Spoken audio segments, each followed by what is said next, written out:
Welcome to Your Lot and Parcel podcast with your host, Benjamin Diaz, designed strictly for you, the consumer. You will find that this platform has your best interests at heart.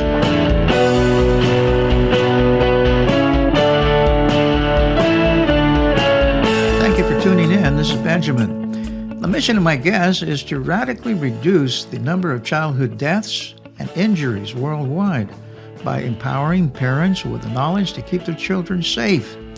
He wants parents and child caregivers to learn life-saving skills and to have access to the most trusted experts and resources to protect and keep their children safe.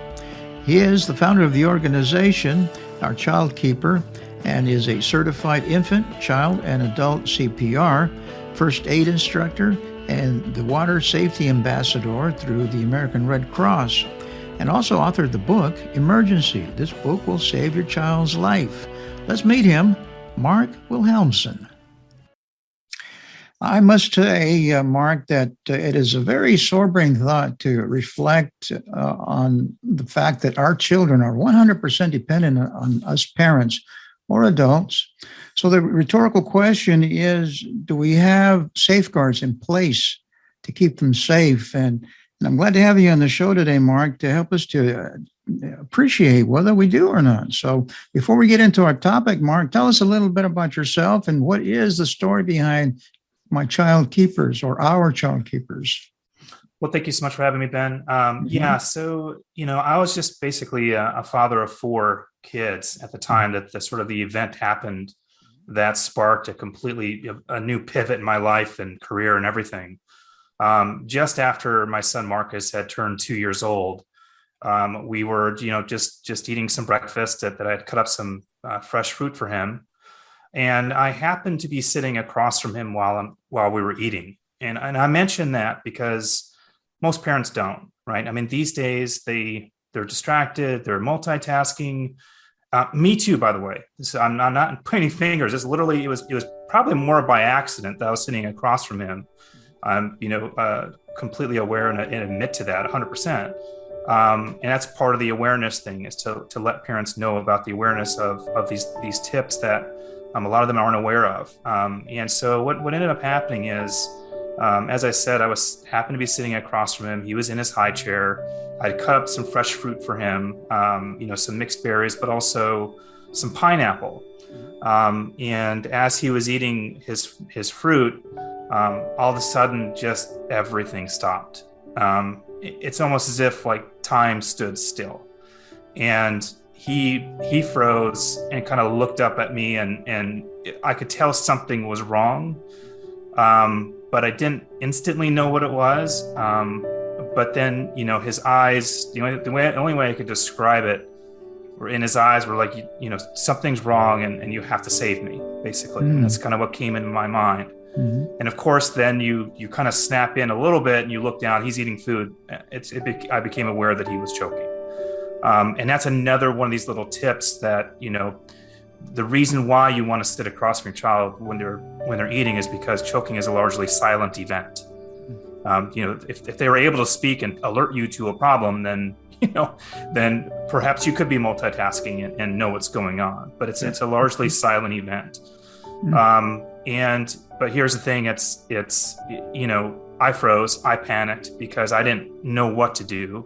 I didn't have the skills to, the life-saving skills to save him. So it was basically, we were just kind of frozen together in time until he started to violently cough. And, that there's another tip in there. There's so many nuances to these things that people aren't aware of. They're aware of a lot of the macro, but not the micro, and it's all in the micro.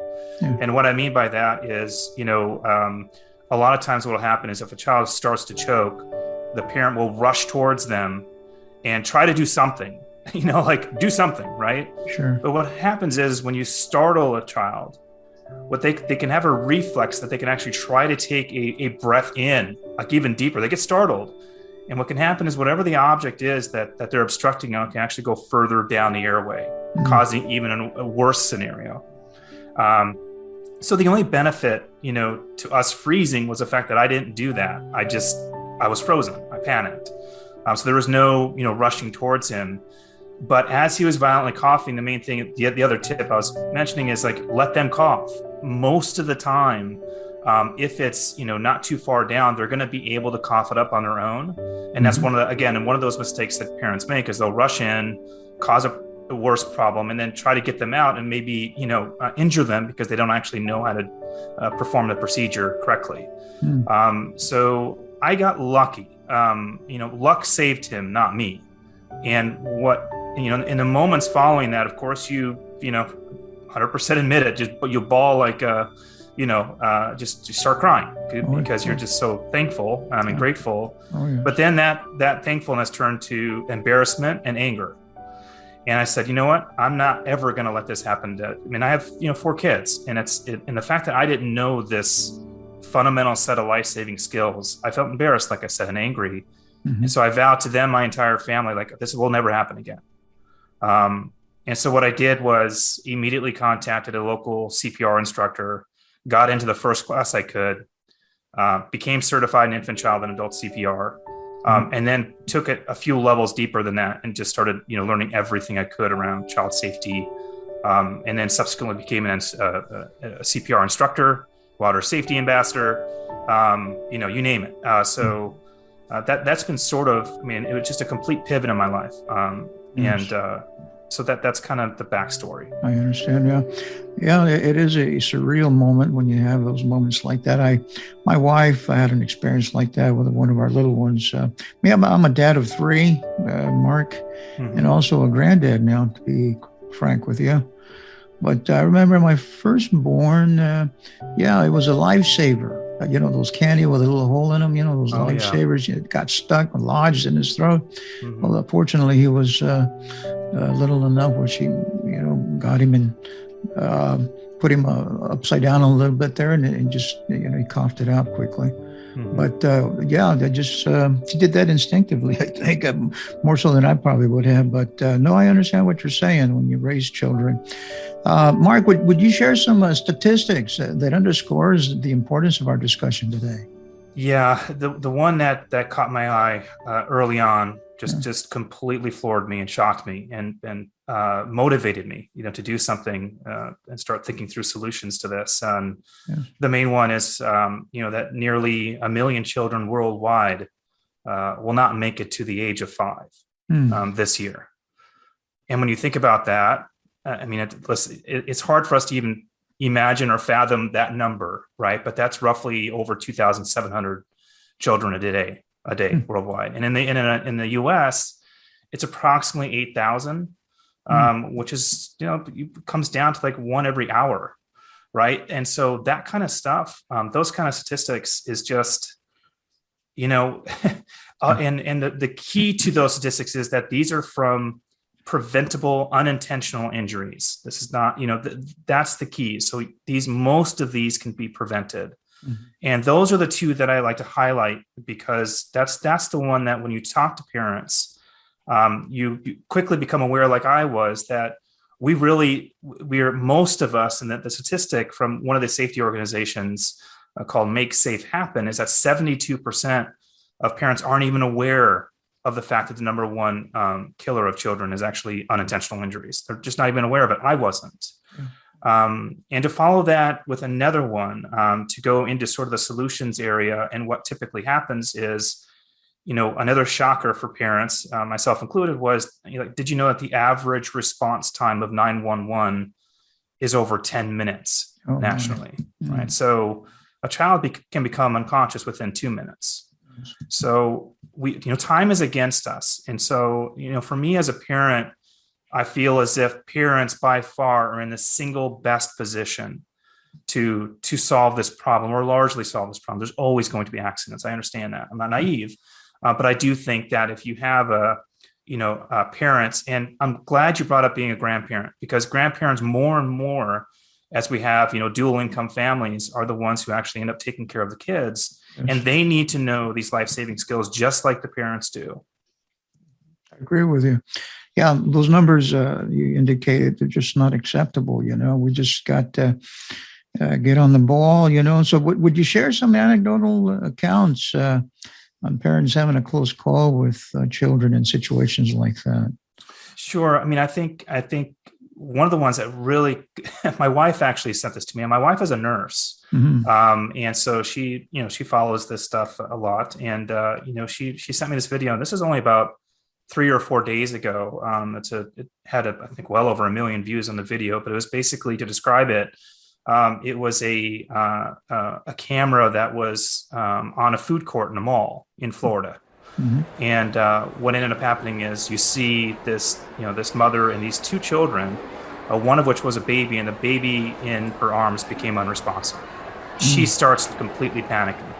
And what she ends up doing is, I think, she probably saw somewhere, to do back slaps on the baby, and so she started to, hit the child's back, and that just didn't work. And so she even raised the child up, and then, kept on trying to do that. So she was panicking and just trying to think of what she could do. And then what happened was that, as she described it, minutes later, some mall officers, I guess some security officers from the mall that they typically will have in malls, a couple of them come running over to the child, and they basically do the same thing. But I think, that I don't believe they were actually police officers. I think they were more like the security officers from the mall. But typically those same security officers will have a requirement that they need to know CPR.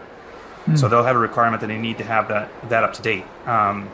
But, what was interesting about it is that the child ended up, being able to cough it out. And looks like, from the video at least, that she was fine. But I think there's so many takeaways from this. Number one is, when the mother was interviewed afterwards, she basically just said, "I just gave my child over to the officers," right? So she had no idea what to do. She handed over to the officers. But if you look at the videotape as an instructor, they actually did things incorrectly. So they got lucky too. So they weren't actually even doing it correctly, based on what they actually got certified in. And that's another thing to bring up. I don't blame them for that, because to go back to statistics, as far as this is concerned, one thing to highlight is, our memories are such that if we can lose up to 65% of what we just learned within 24 hours, and up to 85% of what we just learned within 48 hours. So it's like scoring an A on a test on a Monday and failing that same test on Wednesday. And the one thing you'll learn from, if you were to take one of these courses, is that there are a lot of steps. And when you add panic to it, let alone a child, I mean, people get very emotional over children, right? I mean, it's like you get emotional over an adult, but especially a baby. Yes. You could tell by the mall video, everybody's, freaking out, and just feel terrible. And there's so many of these videos. I mean, you'd be really surprised. And when I would look at these videos, even with police officers, a lot of them aren't doing it correctly, but they end up having good, outcomes. But again, you have to think about all the videos that don't have the good outcomes aren't going to be on YouTube, right? Interesting. So that's some of those things, and it could be something as major as that, or something like, we have a father who's a member of our Child's Keeper, and he had his 2-year-old daughter, and they were at a neighborhood gathering, and she ended up being handed a small Lego, one of those little Lego men, Oh, yes. and she tried swallowing it, and so she had an obstruction, and the father used the technique that he learned from us, which is called a finger sweep technique. And he was able to get it out of her windpipe. And the key there too is that there, like I said, there's so many little steps that if he were to go in, instead of going in with his pinky and doing a finger sweep the correct way, if he went in, let's say, and he's untrained and he just wanted to try to get it out, he'll put his 2 fingers in there to get it out. Then he could push it further down, right? Yeah. So it's these little things that it's all in the details, right? Right. And these are a lot of things that we teach parents. That's interesting. I know with an adult, if he's choking with a piece of food or something lodged in there, you can always do the Heimlich maneuver, but you can't do that too well with a child, can you? It's harder. It's kind of it's a version of the Heimlich, and I think the thing that happens with parents too is what they'll do is they'll come from a standing position on a child who's much shorter. Exactly. And what they'll end up doing is trying to do the Heimlich because that's the only thing they know. And then they'll end up, just crack. First of all, it won't be proper because they're called abdominal thrusts. And you're really supposed to have the palm of your hand against the solar plexus in between the, belly button and the sternum notch or the, so the breastbone. So that's where it's supposed to be. But if you're coming from, top, you're not able to get to that spot and accurately or properly do it. So, what you're supposed to do is get to the level of the child. So whether it's kneeling down, whatever height they are, so that you're avoiding the rib cage and you're able to get that proper abdominal thrust. Mm-hmm. And then you can do a series of back slaps as well. But again, there's a sequence to that, and a way of doing that, a certain number. And so that, that really brings you in also to, very common thing that parents will, bring up to me, because I always ask the questions, as many questions as I can of parents to see where their head is at on these things. And one of them was just like, why can't I just go on YouTube and learn this stuff for free? Mm-hmm. Okay, that's a common one. And I said, well, let me walk you through a scenario real quick, and let's see if you still think that that's a good idea. I said, if you were to either Google or go into YouTube and just put in, how to save a baby from choking, you're going to get millions of results on the Google side and hundreds of videos on the YouTube side. That's number one. Number two is, how do you know the video that you actually click on is from a certified instructor and has up-to-date training? Because these training guidelines do change over time sometimes, sometimes drastically. Believe it or not, it's one of those things that was a kind of a surprise to me. But let's just say, for instance, that you did that and you even found a certified instructor instead of Tim from Des Moines, Iowa, who just learned a new skill and made a YouTube video about it, right? So you got to be very aware of who your sources are. Yes. But let's just say in a perfect scenario where they found that video of that instructor. Well, if you think back to our previous discussion about memory, they could learn that skill and watch that video and say, oh, I got that. But then I asked her, I said, well, if you watch that video, and let's just say, for instance, that, statistically speaking, you're in the top 3% where you're actually going to remember this past 48 hours, right? Let's just say, for instance, that you're able to remember, this happens 6 months down the line, you're able to remember each step perfectly. So I said, the next question for you is, what if it doesn't work? And she paused. And I said, what if it doesn't work? And she said, well, what do you mean? I said, well, what if the object that you're trying to, get out of their windpipe or their esophagus, what if it's gone down too far and it doesn't come out? Did you also watch the video on how to perform baby CPR for the specific age that child is at? Of course not. So we're looking for this perfect scenario where you have a certified instructor, you have videos, but you also are aware of the sequence of what happens if the first video doesn't work, right? And then you're able to perform then at a skill level where you don't panic. One of the things I like to say is we only panic when we don't have the skills to solve the problem, right? And so, I'm all about making sure parents are aware that this has to be a skill. It can't be something, oh, by the way, I saw a video one time. Right. It has to be a skill. That's the only way you're actually be able to be situationally aware. You're able to be calm, not startle them, not rush them, and be able to remember that sequence properly. Exactly. I think you're on point with that because, I liken it to learning an instrument. I mean, you can learn all the notes and so forth, but the skill is not there yet. You have to practice and like you said, having an instructor. So when we speak in terms of life-saving skills, fundamentally speaking, what should parents know?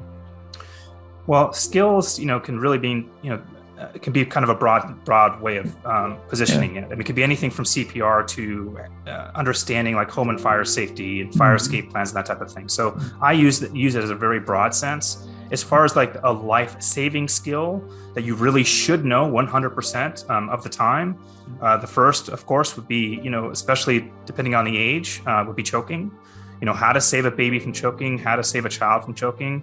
And I say baby and child differently because the skills that's another important thing, like I kind of, alluded to before, is that how you save a baby from choking and how you save a child from choking are two completely different skill sets. So even if you learn the life-saving skill for a baby, by the time they become technically a child, which is over the age of 1 is when they technically become a child, then everything switches, right? So you need to have access to these classes where you understand when the transition happens and what the nuances are to the skill change.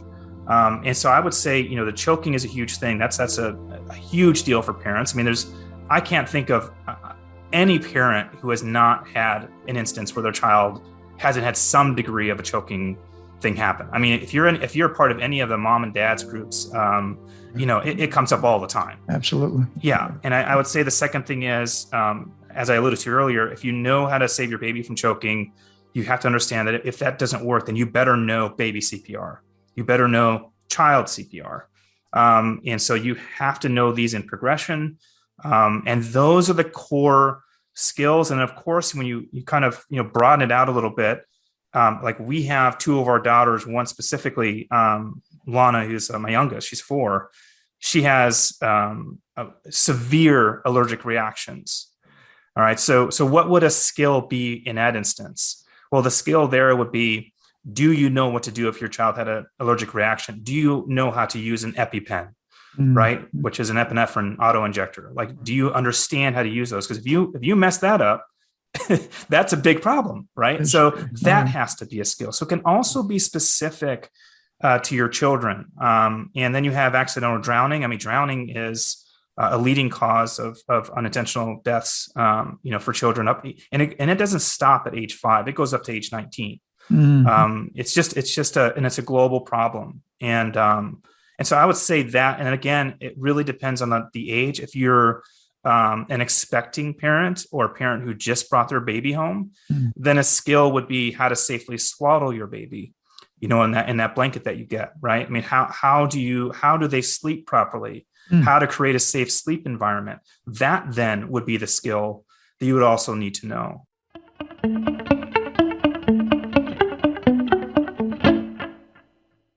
We are visiting with a man who really cares about his family and is concerned about every child around the world.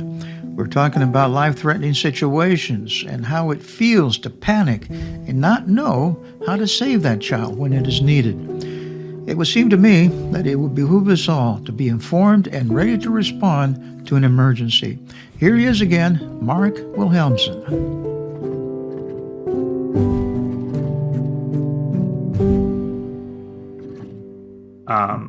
So those are sort of the cores. And of course, you have poisoning, and like I alluded to before, as far as the home and fire safety and escape plans, I have a tragic story to tell, and I can tell you that if you'd like. Sure, go ahead, Mark. Well, the same CPR instructor that I went to right after my son Marcus choked, after class, we were talking about just sort of, he's like, he goes, "Can I guess why you're here?" And I said, "Well, why do you say that?" He goes, "Well, you're not here because of being a part of, like, for instance, like they'll have people who are required to come there, such as nurses, doctors, to get their certifications every year. You're not one of those. So are you a parent? Something happened, right?" And I said, "Yeah." And so we started talking about that. And, actually one thing I want to make sure I touch on as well is that he told me that the reason your son Marcus choked was the pineapple that you fed him. And what's important about that is I said, but his name is Dave. I said, "Dave, I cut off the hard part of the pineapple. It was the soft part." He said, "That's the thing that people don't understand, is that you have to think about consistency. The consistency of the food can cause a problem as well, such as, hot dogs is the number one choking hazard of children, the number one by far. You have choking, and then you have, the grapes, the cherry tomatoes, basically things that are circular. And so it's the consistency you also have to think of. And that's because that's what clogged up his airway. Because you can think about, the consistency is very fibrous. It is. And so it was in that same conversation that we started expanding. I'm like, well, what other things should I be thinking of? And he said, "Well, do you have a 2-story home?" And I said, "Yes." And he said, "Well," he says, you should have fire escape ladders." He said, "You should have, like my daughter Lana at the time was an infant, you should have an infant, rescue bag, baby rescue bag, it's called. It's actually invented by firefighters, so you can lower them out of the house in the case of a fire. And he started going through all of these different scenarios. And then he said, well, let me give you one story from his own childhood. One of his childhood friends was, they had a house fire, a major house fire. And what ended up happening is as everybody was getting out of the house, the family went through they were able to get through the front door, and they met in the front yard. But the daughter, his sister, was not there. So tragically, what ended up happening is, of course, we would do the same thing. The father runs back in the house. He passes away. But what happened is that they went out the front door, but she was actually able to get out the back door. So she was actually in the backyard.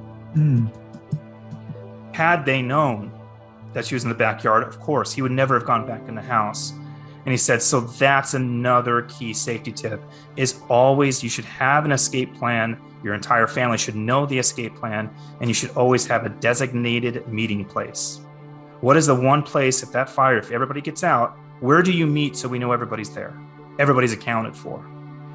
And so had that happened, he very well, I would say 99% chance, right, that he would be alive today, right? And so again, it's not to scare people so much, it's just offer awareness that, like you said in your introduction, like their protection, their safety is in our hands or in the hands of the person who is taking care of them, the caregiver, babysitter, nanny, grandparents such as yourself. But again, it all comes back to the parents' responsibility to make sure whoever is taking care of the children know what they're doing, has these life-saving skills. Exactly. Yeah, there is a great deal of nuances when it comes to safety, and I appreciate that story. And let me ask you, in your research, Mark, any surprising safety tips that you've discovered? Yeah, I'd have to say the number one, was one of those things that just came out of left field. And it was by that same CPR instructor. He'd been doing it for, I think, probably about 30 years. You can imagine the stories that he would hear. But what he said was, because that's how I framed the question, what are some surprising things that I wouldn't be thinking of that I might not find in my research? And he said, well, number one, never feed your child while they're in the car seat. And we take family, I've been doing that for all four. It's amazing that kids are even alive these days because of, these little, how many, I did it to all four of my kids, admittedly. But he said, well, if you really think about it, he says, what'll happen is you'll pass food back to pacify them. You're concentrating on the road. And that's even if they have a front-facing car seat. Of course, when they're younger, they have rear-facing. So you can't even see them with the exception of that terrible mirror that you put in your back seat to see what their face is, but they're not really good mirrors at all. You can barely see anything. And again, it comes back to choking being a silent event. And so when a parent passes food back to them and they could choke, they don't hear anything, it may just look like they fell asleep, but they ended up becoming unconscious. And by the time you get to your destination, assuming it's over a few minutes, it's going to be too late. And then you say, okay, well, let's say, for instance, that you got there in 2 minutes and they just became unconscious. Okay, well, now do you know what to do? Right? To save them? Yeah, so it comes full circle. It does. Yeah. And that was one of the ones that really surprised me. And I guess the other one, I just kind of had this at top of mind because of the fire, is never be more than 8 seconds away from a fire extinguisher. So wherever your house, however big your house is, you can really think about it that way. And the good thing about it, and I talk about this in the book, and we have links to it on our website as well. There are a lot of products out there that, when you think back to yourself as well, like back when you were in school, they had these, myself as well, they have these huge fire extinguishers, which were complex. They're not simple things. You really have to know what you're doing to operate them properly. But these days they have fire extinguishers like we have throughout our whole entire house, which are they're like a hairspray can. So they're aerosol based. So it's literally you just press it down like you're pressing on hairspray. So it's very intuitive, very easy. And so we have those throughout the house, but never be more than 8 seconds from a fire extinguisher is a surprising one. Yeah, it is. Yeah, I've never heard that. There's so many things. To be quite frank with you, Mark, I come from the time of when you talked about school, about duck and cover. Yes, yes, yes. I think back, I said, "Oh, that was hilarious," Yeah, that's really going to help, So, yeah. no, you got to know the facts. Facts, they do have to stand on their legs, And so, how can parents access the child keepers tools and classes, Mark? Sure. Well, our main website is ourchildskeeper.com. And if you go to, throughout the site, we have resources for the products that I highlight in the book. And you can find them on Amazon, and they're really easy to find. They're in 99% of the cases, they're super affordable. Like the fire extinguishers I was telling you about, you get those for like $10, right? So a lot of these items are very extremely affordable, and so they're not really a barrier. And so if you go to ourchildskeeper.com, then we have access to the masterclass, and you can learn more about the masterclass. This basically details all of the classes that you can learn within the masterclass. Like I said, such as how to prevent SIDS, how to prevent accidental suffocations, all the way to choking, CPR, age specific, like we talked about.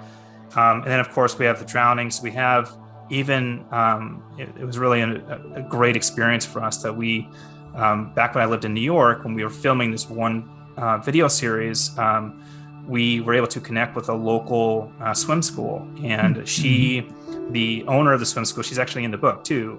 The owner of the swim school had 70 years of experience. So she almost drowned as a child. And she ended up actually twice. She almost drowned twice as a child. And so she dedicated her whole life to swim safety. So we also have videos of swim safety, from basically 6 months old is when you should start thinking about that. But also we even start of just when you just have a newborn and you are, giving them baths for the first time, tips even around that all the way through to when they're over the age of 5. Yeah. Well, that's yeah. So they can learn more about it at ourchildskeeper.com. And then the book, the title of the book is Emergency. This book will save your child's life. And that can be found on emergencythebook.com. That's great. You were talking about the woman there. Reminds me, I was just a kid, probably 14, maybe. I have a younger brother. He was probably 6 years younger than I. I had to pull him out of the water one time in a pool. His swimming skills were not what they should have been, and I had to pull him out of there. But it's true when it comes to drowning. It's a silent event. You don't hear them. You can see what's happening, but they don't. They just there's not much of a noise. They're not flailing their arms or anything. So that happened once, and later on, maybe 2 years later, I had to do the very same thing, but this time in a man-made lake.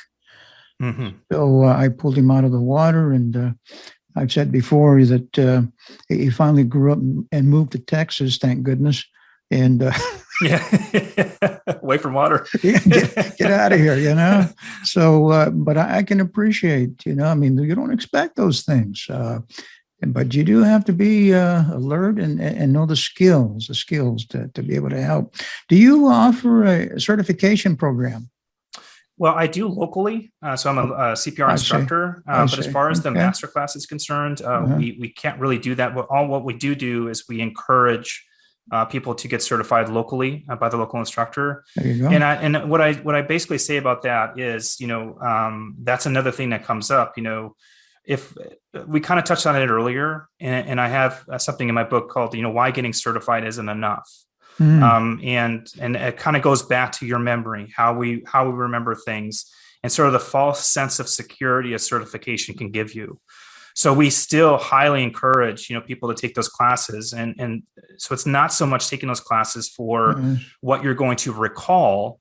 It's really to get your hands on those mannequins, feel what it feels like to give chest compressions, to give rescue breaths. What should they feel like? And these mannequins that we have are amazing, so that is really the key important part. So what I wanted to do at the masterclass was to make something that's available 24/7 that's on demand.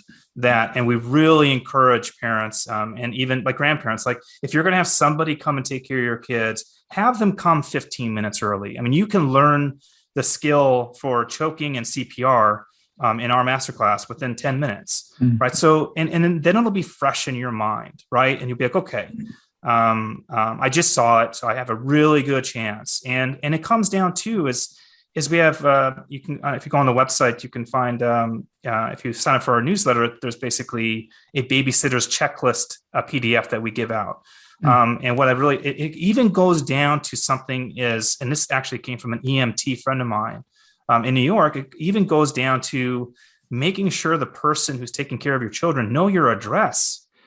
And you may say, well, that seems that's less than spectacular. Well, when 911 calls, or when you call 911, the first thing they're going to ask you is where you're calling from. Right. Because most people these days are calling from mobile phones. Yes. And a lot of houses don't even have landlines. If they have a landline and you call from a landline, 911 knows exactly where you are. Correct. But if not, then then you have to start trying to figure out where you are. And I'll just end this with a quick story. Is there was and we have links to it in the book as well. It's actually no, it's ourchildskeeper.com/911. And it was basically a video, an HBO spotlight on how 911 is, they're really understaffed. Oftentimes they like I said, it takes over 10 minutes to even get on the phone, and sometimes they don't even pick up. So it's outdated technology. And so we have an interesting video there where a reporter from, I believe, NBC made a call to the 911 dispatcher, and he said, I'm a news reporter, and he said, can you tell me where I'm calling from?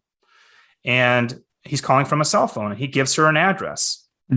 And she says, well, I'm showing that it's here. And she gave an address that was nearly a mile away. Now, here's what was amazing about this video is that he was actually calling, standing next to the deputy 911 of the dispatching office, inside the office overlooking the call center where that call was being handled. My goodness. I mean, it's just amazing. And so, and it's not listen, it's not their fault. I mean, it's like these dispatchers are doing amazing work, but the reality is that they've a lot of times been just underfunded. And that's what was highlighted in the special. So another one of those, just things to really keep in mind. So we really like to highlight these little points. Yeah, well, that's great. I tell you what, this time of the year, Mark, there's a lot of concentration in buying toys for your children. And sometimes, I mean, I can remember there's some toys that had to do a recall. Any suggestions on how we can report unsafe toys or products? Sure. I mean, basically, there's two ways of looking at this. Number one, reporting one, and number two is finding out what's already been reported. So if you want to report a product that's such as that you get and you say, hey, listen, this is not safe, then you're going to be looking at a saferproducts.gov. So not safe products, saferproducts.gov. And they work hand in hand with the CPSC, or the Consumer Product Safety Commission. So if you go to cpsc.gov/recalls, then you can see, what's been recalled. You can search by product to make sure that you don't, historically, because a lot of us, we keep toys around for years. And we're not aware of any updates to them. And it's so timely because just in the beginning of December, we were doing more research on these button disc batteries that were found. These are these little shiny batteries. I don't know if you know the disc batteries that you find in anything from, toys to, cameras to even those birthday cards that when you open them up, like there's some dancing, little hula hoop or whatever. Exactly. It's like they're powered by these little disc batteries.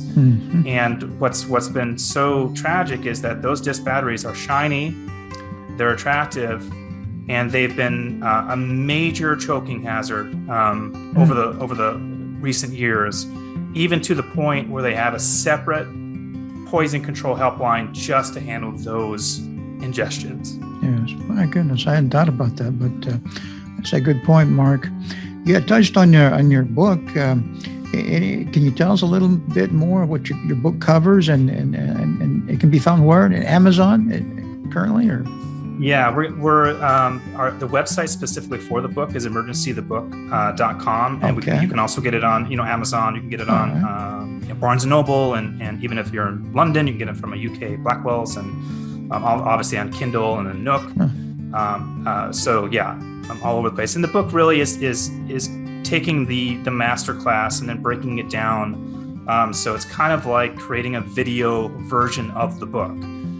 So they're able to, because, one of the things that surprised me, I always knew that, you read a book and sometimes it's hard to remember what's in the book. Sure. But our brains process visuals 60,000 times faster than text.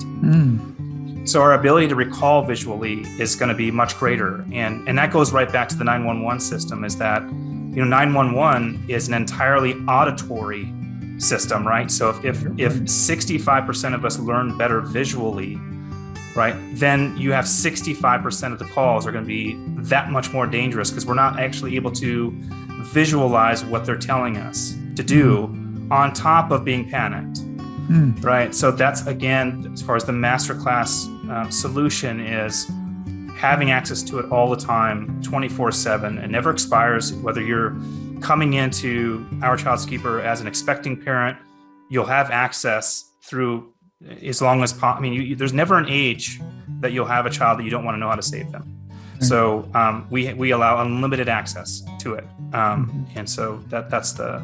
I'd like to highlight that. That's great. I know you're not just regional; you're around the world providing these tools and classes. I understand, so that's a pretty good deal. I really.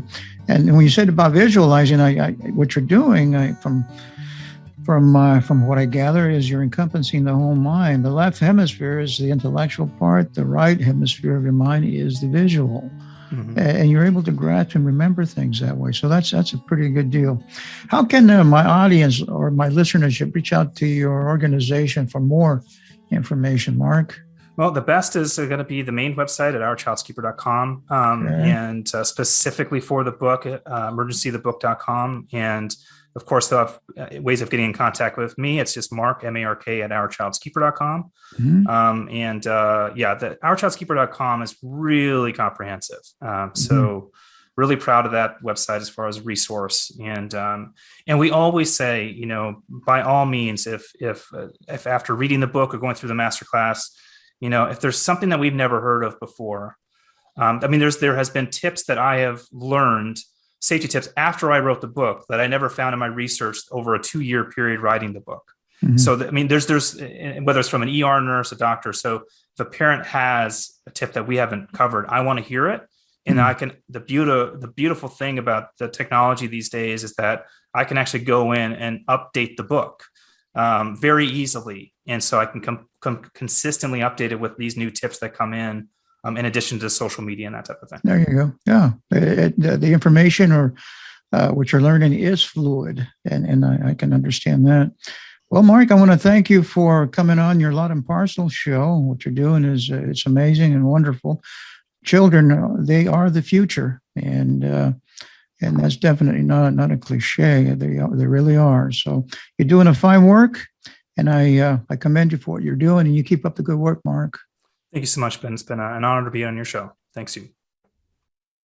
You listeners, if you have a recommendation for a show, or you have a question or a comment, or just want to say hello, drop me a note at yourlotandparcel.org. And now, if you would excuse me.